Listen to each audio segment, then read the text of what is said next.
So, babatiin ko lang yung aming staff sa graduate school na may birthday sa November 14. So, I just wanted to great happy birthday in advance to Sir Brian Cabrera.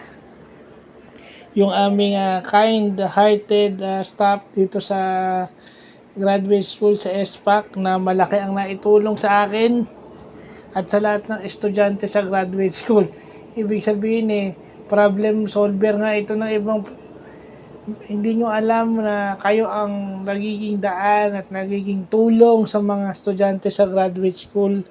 Parang kayo yung lumalabas na tumutulong sa amin pa nagkakaproblema kami. Aside from the professors, of course, nandyan po kayo para gumabay sa amin. So, as a former student of the graduate school at alumni, binabati ko po kayo ng advance happy birthday. Sana po more birthdays to come, good health, and stay blessed, stay humble, and stay kind. Napadaan lang po para bumati.